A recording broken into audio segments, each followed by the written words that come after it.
नमस्कार, मी भारती शिंदे. प्रबोधन दिशा न्यूज मध्ये आपले स्वागत. नव्या युगाची नवी दिशा देणारी प्रबोधन दिशा न्यूज. नमस्कार.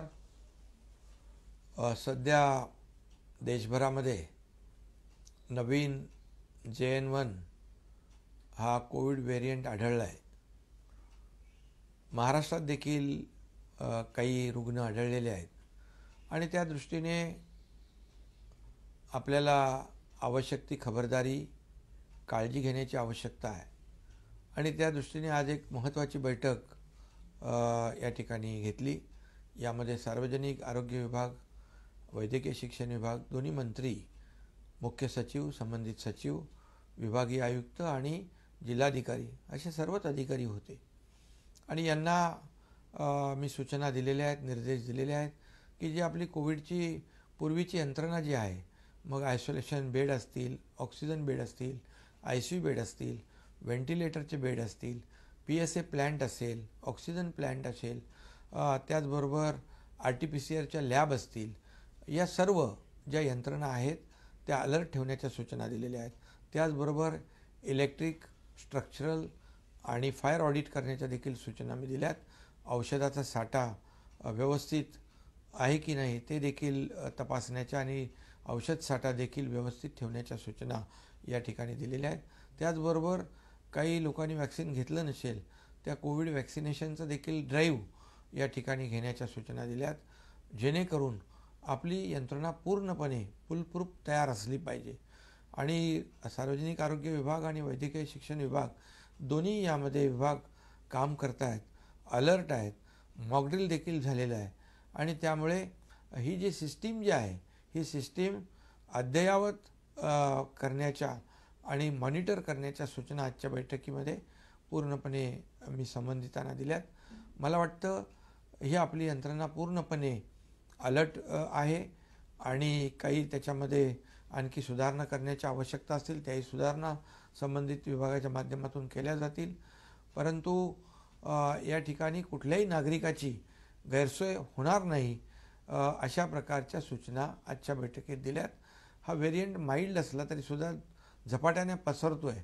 त्यामुळे ज्यांना अशा प्रकारचे सिम्पटम असतील, म्हणजे सर्दी, खोकला, ताप, तर त्यांनी गर्दी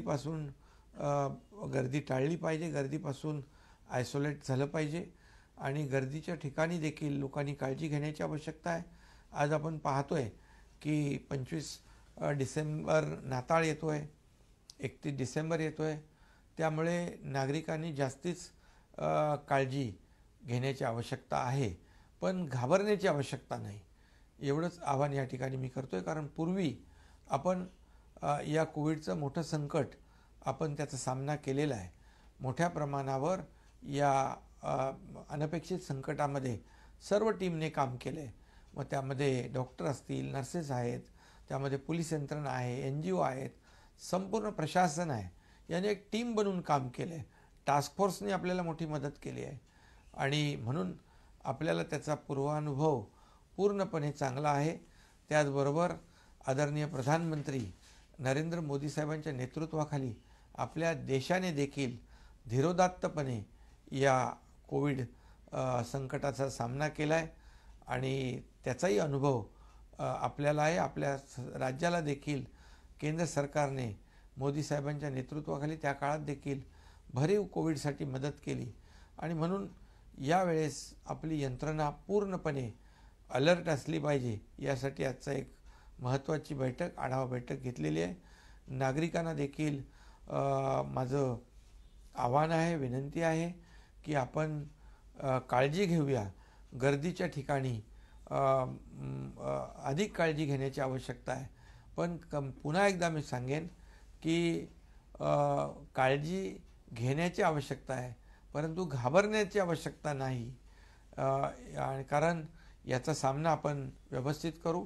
माझी विनंती सोशल मीडिया आणि मीडियाला देखील आहे, प्रसारमाध्यमांना देखील आहे की लोकांमध्ये कुठल्याही प्रकारचं संभ्रम, भीतीचं वातावरण निर्माण होणार नाही यासाठी आपलं सहकार्य अपेक्षित आहे. कारण आपण सगळ्यांनी मिळून एक टीम बनवून हे नवीन आलेला जो काही JN1 व्हेरियंट आहे त्याला परतवून लावू आणि कोविडपासून आपल्या राज्यातल्या नागरिकांचं रक्षण करू. धन्यवाद. ब्युरो रिपोर्ट प्रबोधन दिशा न्यूज नवी मुंबई. पुढील बातमीसाठी अपडेट राहा. प्रबोधन दिशा यूट्यूब चॅनलला सबस्क्राईब करा, बेल आयकॉन दाबा.